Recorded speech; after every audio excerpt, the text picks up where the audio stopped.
A esta hora queremos saludar a todas las universidades que se encuentran enlazadas vía streaming a la señal del canal institucional, Universidad Libre de Bogotá y sus seccionales, Universidad del Atlántico en Barranquilla, Universidad del CEINU en Montería, Universidad Autónoma del Cauca en Popayán, Universidad Surcolombiana en Neiva, Universidad Central del Valle del Cauca en Tuluá, Universidad Sergio Arboleda en Bogotá, Universidad de la Amazonía, Universidad de Ibagué y Universidad Cooperativa de Ibagué. A ellos, gracias por estar conectados a la señal Colombia. Como comentarista de este panel, primer panel el día de hoy, tenemos invitado al doctor Germán Palacio Castañeda. Él es abogado de la Universidad del Rosario, máster en Sociología del Derecho de la Escuela de Derecho de la Universidad de Wisconsin-Madison, PhD en Historia de la Universidad Internacional de la Florida. Es profesor titular de la Universidad Nacional de Colombia en sede Amazonía. Su grupo de investigación, Historia, Ambiente y Política, ha sido escalafonado por conciencias como A1. Fue consejero del área de Medio Ambiente de Conciencias. Es miembro del Comité Científico del Programa Internacional de Dimensiones Humanas del Cambio Ambiental Global, patrocinado por la Universidad de las Naciones Unidas y el Consejo Mundial de Ciencias Sociales de la UNESCO, y profesor visitante de la Universidad Federal Rural de Río de Janeiro y de la Universidad de Wisconsin. Con ustedes, el doctor Germán Palacio Castañeda.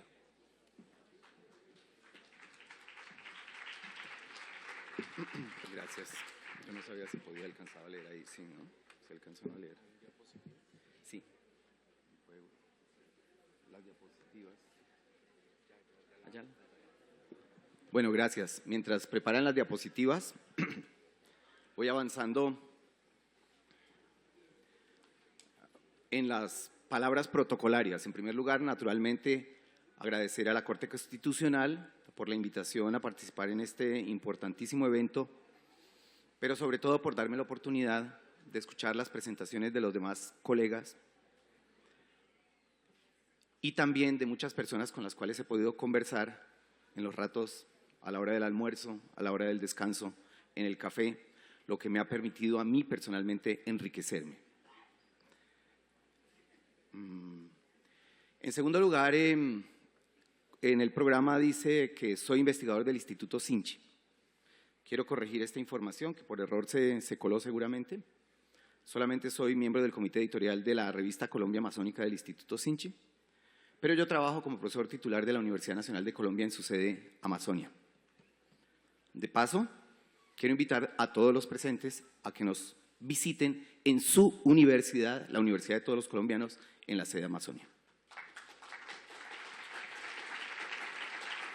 Aprovechando estas circunstancias, quiero mencionar que, y viviendo en la Amazonia, muchas veces tenemos una serie de mitos sobre la Amazonia, lo que nos impulsa a veces o nos empuja a veces a no ver otras cosas muy importantes. Casi que, por principio, la Amazonia se ha convertido en un asunto ambiental global. Pero esta definición de esta manera nos hace olvidar muchas veces, opaca el hecho de que posiblemente hace 100 años podría haber habido más biodiversidad en la región andina colombiana. Las luchas ambientales no son simplemente por la protección de la Amazonia, o no pueden simplemente enmarcarse allí, sino que la protección de nuestras cordilleras, de las cuencas, la lucha por la defensa de los derechos de la gente aquí en el Tolima, son de sustancial importancia y eventualmente hasta más importancia que en la Amazonia, porque es que aquí vive la mayoría de los colombianos y colombianas. La semana pasada posiblemente se partió en dos la historia de Leticia, el lunes hace 8 días. Ocurrió un paro cívico en Leticia, con una gran concurrencia, numerosísima concurrencia como nunca había ocurrido. Este paro estaba inspirado en protestas por asuntos relacionados con basuras, agua potable o falta de agua potable, alcantarillado, pésima calidad de los servicios públicos. Quiero decirles que la Amazonia vive un proceso intenso de urbanización y si nosotros no convertimos las demandas y las luchas y la vivencia de lo urbano en nuestra agenda ambiental, tendemos a fracasar. La mayor parte de la población en la región amazónica, y quiero decir, en la Panamazonia, que la comparten 8 países, está bastante urbanizada, por lo cual las demandas por cuestiones propiamente urbanas, asociadas a temas ambientales que antes se veían solamente como temas sociales, son de particular importancia. En el día de hoy tengo una tarea que es un poquito compleja, pero la he tratado de organizar de la siguiente manera. Para avanzar, creo que es aquí, sí. Voy a hacer solamente 2 partes, un resumen y comentarios a los escritos que recibí, que particularmente del doctor Eto y la doctora Rodríguez, por lo cual presento disculpas si no reflejo apropiadamente lo que el magistrado Mauricio González nos ha presentado, aunque quisiera, y yo creo que en el resumen de eso hay muchos de los aportes de Mauricio que pueden de alguna manera, digamos, involucrarse en este resumen, porque yo creo que hay un diálogo entre todos esos. En particular, las 2 ponencias son excelentes y se las quiero recomendar a todos. Sería muy bueno que pudieran tener el texto ustedes y en el caso de Gloria Rodríguez, decir que ella acaba de publicar un importantísimo libro sobre consulta previa que también se lo recomiendo a todos y en buena medida es fuente de inspiración, una información muy importante como ustedes han visto en su ponencia, que es una información también de detalle de distintos fallos, sentencias, situaciones administrativas, etc. Siendo ellos muy sofisticados juristas, yo me quedo corto, digamos, ante la sofisticación de sus análisis y presentaciones, por lo cual yo simplemente voy a tratar de señalarle al público más en general algunos de los aspectos que son importantes, que de alguna manera comparten y algunas de las diferencias que tienen ellos. Y en la segunda parte voy a tratar de colocar algunos aportes, por una razón estamos ya en viernes, de alguna manera tenemos que empezar a recoger muchísimos de los aportes de los ponentes y de los comentaristas que nos antecedieron y podríamos avanzar un poquito en esa dirección. No se trata de un tema puramente fragmentado, sino como ustedes ven, y como nos lo enseña una metodología ecosistémica, es necesario establecer las interconexiones entre los diferentes elementos del sistema. Dicho lo anterior, y haciéndome falta el pisco que sí tuvo mi colega peruano,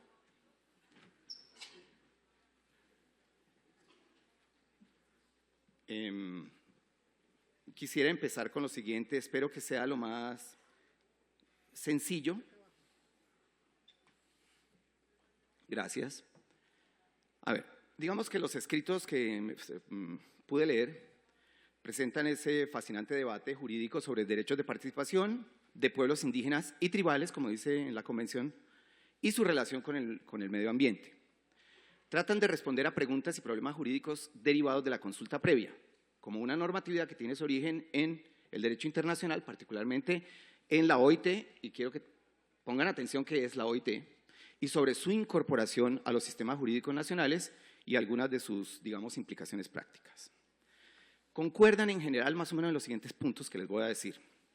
Se refieren a medidas administrativas y legislativas y Mauricio puntualizó que también a actos legislativos, por si acaso hay alguna duda sobre eso. Apuntan a conseguir acuerdos o lograr el consentimiento en una negociación entre el Estado y los pueblos indígenas. Como estos pueblos tienen características particulares, este proceso debe ser conducido con criterios de multi o interculturalidad, un debate complejo. El magistrado Eto nos planteó el tema de la multiculturalidad, la discusión sobre interculturalidad probablemente va más allá, pero yo no quiero meterme en eso porque creo que no necesariamente es tan relevante para esta ocasión. pero hay que distinguir entre multiculturalidad e interculturalismo. Esto liga ámbitos asociados de la cultura y los derechos a la tierra y a la territorialidad. Aunque han ocurrido importantes avances en la normativa, se ve que de todas maneras hay algunas todavía deficiencias, discusiones, aspectos que requieren más trabajo, vacíos en algunos casos, problemas y polémicas que el aparato judicial ha tratado de contribuir a resolver. Aquí mismo ya la doctora Rodríguez ha mencionado la sentencia que está allí, 383 del 03, que avanza para ponderar derechos, pero ella agrega, pero también para tratar de armonizarlos. Los colombianos y los latinoamericanos, aunque a veces mi colega Eto utilizaba la expresión indo-iberoamericanos, que sería otra denominación, en general los latinoamericanos y otros pueblos indígenas de Norteamérica y de otras partes, de Noruega y de Australia, aspiran seguramente a que las cortes ayuden a darle más eficacia a este derecho protegiendo a las poblaciones vulnerables. Y seguramente también el otro elemento que tienen como contrapeso es a garantizar la seguridad jurídica de las inversiones. En un balance, habría que reconocer que las cortes, tanto en Colombia como en Perú, independientemente de si en Perú solamente hay 10 sentencias y en Colombia hay 22, me parece que el número no es significativo, sino la cualidad de las sentencias, han hecho su trabajo bien contribuyendo, digamos, al desarrollo de este derecho. Algunos aquí han mencionado en algunos casos, si tienen conocimiento más profundo que yo de la materia, piensan que podrían inclusive hacer algo más. Me desconectaste, pero no importa, alcanzo a leer desde ahí. Bueno, a ver. Sí, se desconectó. Pero no importa, alcanzo a leer. La finalidad de este derecho de consulta previa, salvaguarda de la normativa internacional que por razones también convencionales y legales estamos obligados a cumplir, el tema interesante que colocó el magistrado, el doctor Eto, de también el tema del bloque de convencionalidad más allá o diferente del bloque de constitucionalidad, que también pues tiene relaciones, como un instrumento efectivo de protección de derechos socioétnicos y culturales. Pero Gloria, además de estas finalidades que estoy diciendo, ofrece otras. Uno, prevención y solución de conflictos sociales y ambientales, más allá de los anteriores. Y un aporte significativo a la gestión ambiental del país. Y yo puedo agregar algo que pueda ser más polémico y ustedes de pronto pueden discutir después o todo el auditorio. Discúlpenme por la palabra que suena tal mal en el español, pero a falta de otra, fortalecer, empoderar a las comunidades locales, en general utilizando esta expresión. Es un tema de poder también, porque se trata también de fortalecer la capacidad de negociación de las comunidades también. La trayectoria del derecho, y aquí pueden empezar los desacuerdos entre los distintos ponentes. Estaríamos arrancando como del derecho a la consulta previa, pero dirigiéndonos hacia el derecho al consentimiento previo, libre e informado. Podría parafrasear este tránsito eventual, este tránsito jurídico, de la posibilidad de participar en un mecanismo formal al otro extremo de conseguir un poder sustancial para decidir por las comunidades locales. A veces algunos de los juristas se asustan porque dicen, ¿será que eso es el derecho a veto? Yo no estoy seguro, pero lo quiero dejar planteado. Se trata de avanzar en un proceso en donde si no las comunidades nuestras no se fortalecen en su capacidad de negociación, perdón, pero están fritas, están mal, porque la contraparte, en este caso no simplemente el Estado, porque el Estado también tiene grandes debilidades, las corporaciones transnacionales tienen una gran capacidad de negociar. Digamos que habría tres posiciones, una visión formalista, que es, digamos, un derecho con una eficacia sustancial débil, que yo creo que la Corte Constitucional ya ha avanzado fuertemente en un sentido que desborda por completo esta postura. Una visión intermedia, que es un acuerdo obligatorio para las partes y un manejo del desacuerdo en manos del Estado, aunque con condiciones, lo extracté de la ponencia del doctor Eto, y una versión más amplia que veo, que me parece que es hacia la que avanza y apunta Gloria, es un derecho con una eficacia sustancial decisoria, un poder de decisión final en manos de los pueblos indígenas. Y hay ejemplos en donde haya desacuerdo, no se puede ir para atrás. Por ejemplo, sé que el desplazamiento de pueblos no puede el Estado tomar una decisión autónomamente que tenga ese tipo de implicaciones, y seguramente hay otros casos. Se trata menos de una sabrosita aquí discusión para todos los juristas tan sofisticados que están aquí, muy bien, muy importante, y más de un asunto que tiene unas implicaciones prácticas, jurídicas por supuesto, pero económicas y políticas. Ya hemos hablado aquí mucho de las consultas express y las licencias express que el presidente nos anunció, y varias personas en este foro han anunciado en público una serie de cuestionamientos. Se las estaba resumiendo, tal vez no están todos allí. ¿Estaríamos abocados a que el posconflicto sea una proliferación de conflictos? Es decir, el gobierno está abocado a una situación donde con el codo borra lo que hace con la mano. Como preguntó Julio Carrizosa quizás en el primer panel, ¿quién pagará los platos rotos? ¿Los funcionarios del Estado? Y como lo dijeron ayer Rodrigo Primi y Luis Jorge Garay, ¿cuál es la fortaleza democrática de nuestras instituciones para asegurarse que somos capaces de hacer o expedir licencias express con la calidad que requiere ese ejercicio? Y Julia Miranda ayer decía, ¿y cuál es la fortaleza técnica de nuestras entidades ambientales? Y sabemos que es dudosa. Y yo añado otras. ¿Y quién va a fortalecer la capacidad técnica y científica de los pueblos indígenas? Y el gobierno va a financiar el aparato investigativo de nuestras universidades públicas para apoyar a las comunidades para poder competir, contestar, balancear el poder económico y técnico-científico de las corporaciones transnacionales. Le dejamos este esfuerzo facilito, nos lavamos las manos a las ONGs y a la cooperación internacional, como muchas veces suele suceder. Y por último, pregunto, ¿es realista aspirar a que la Corte Constitucional solita enderece este entuerto? Oye, es una responsabilidad en realidad que no puede ser simplemente asumido por la Corte Constitucional, es una responsabilidad de todos los colombianos y de todas sus instituciones. Último punto importante, un poquito lo anunció Gloria, pero está presente en su ponencia, el concepto de consulta previa es expandible a otros grupos sociales. Por ejemplo, está en las negociaciones de la paz, las zonas de reserva campesina, y por tanto obliga a preguntar a las comunidades campesinas, a hacer consulta previa con las comunidades campesinas en los casos que tiene que ver con la convención.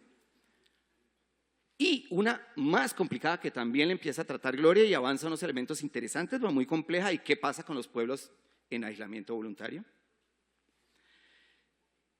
Hay dificultades, pero sería muy interesante que hiciéramos trabajos comparados, Colombia-Perú, Colombia-Brasil, etcétera. Todos están trabajando este tipo de temas. El desarrollismo en países comandados por la derecha, al igual que en países comandados por la izquierda, es impresionante. ¿Cómo hacemos comparaciones históricas y comparaciones y ejercicios interpretativos políticos cuando es bien difícil o cuando la historia y la trayectoria misma de los conceptos culturales son bien diferentes? Gerardo a veces titubea al utilizar el nombre derechos indígenas y tribales. Nos mencionó derechos de pueblos nativos, de pueblos originarios, y me mencionaste otra que no me acuerdo en este momento, pero allí hay algo que pareciera que los peruanos no les queda tan fácil, seguramente por su propia historia social y política. ¿Pueden descansar un instantico de esta atropellada? Y podría entonces pasar a algunos puntos que me interesa resaltar, que de alguna manera vienen desde atrás.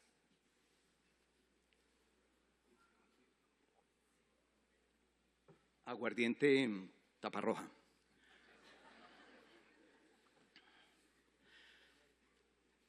Nos invitaron a un debate que tiene una como formulación, pero en la medida que uno escucha a todo el mundo está colocado en otro debate que está con otra formulación. No son dos debates distintos, son debates colocados como en niveles de abstracción y también en comprensión diferente.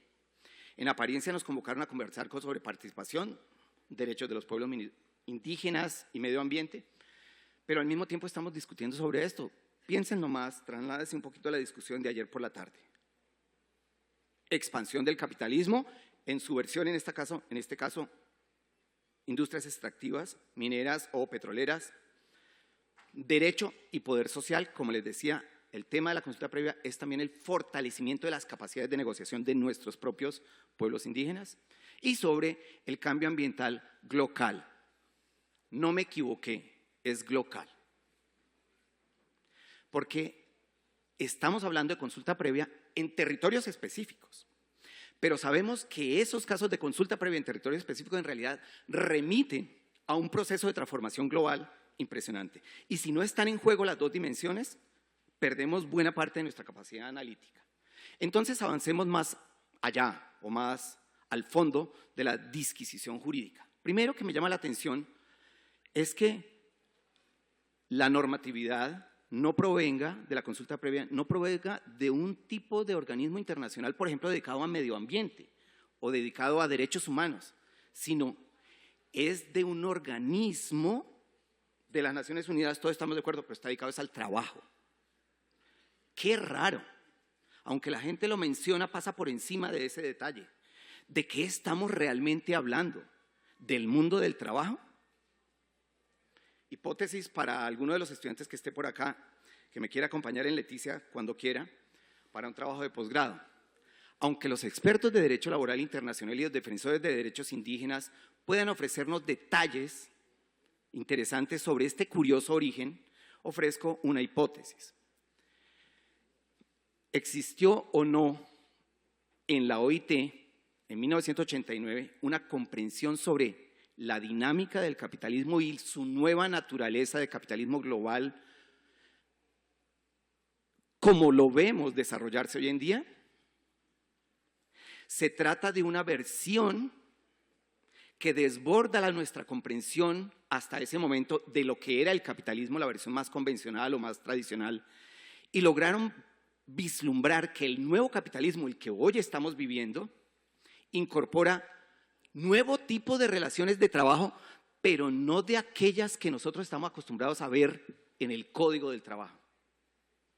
Relación de vinculación de poblaciones al mundo laboral, pero no por la lógica ni del salario, ni de las garantías que existen, ni de la judicialidad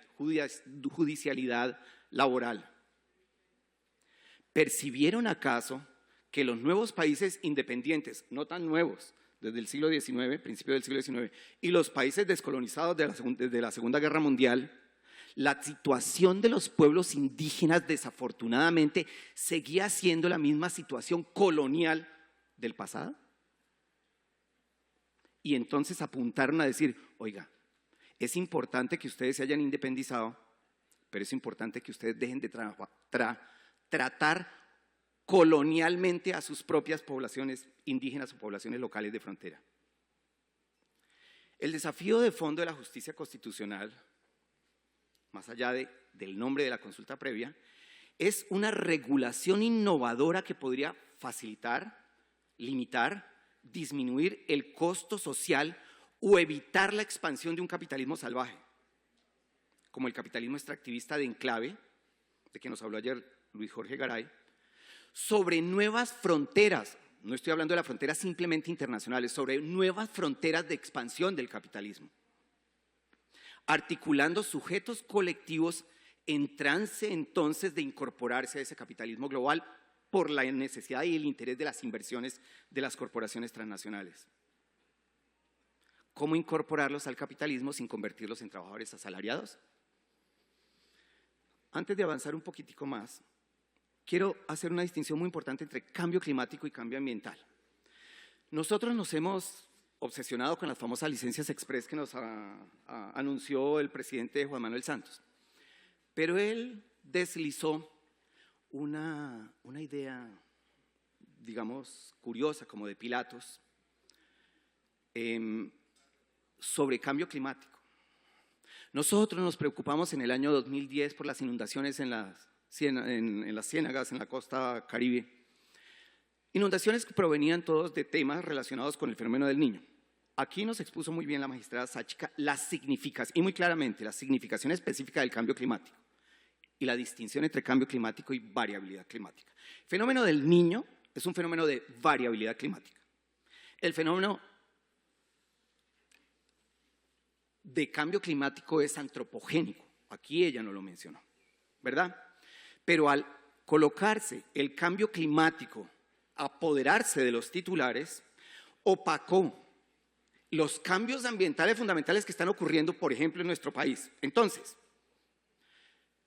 las inundaciones en la costa Caribe, cambio climático. Eso no es problema de nosotros nos portamos bien. Nuestra contribución en la producción de gas carbónico o otros gases, metano u otros, a la atmósfera es muchísimo menor que otros. Culpen a los demás.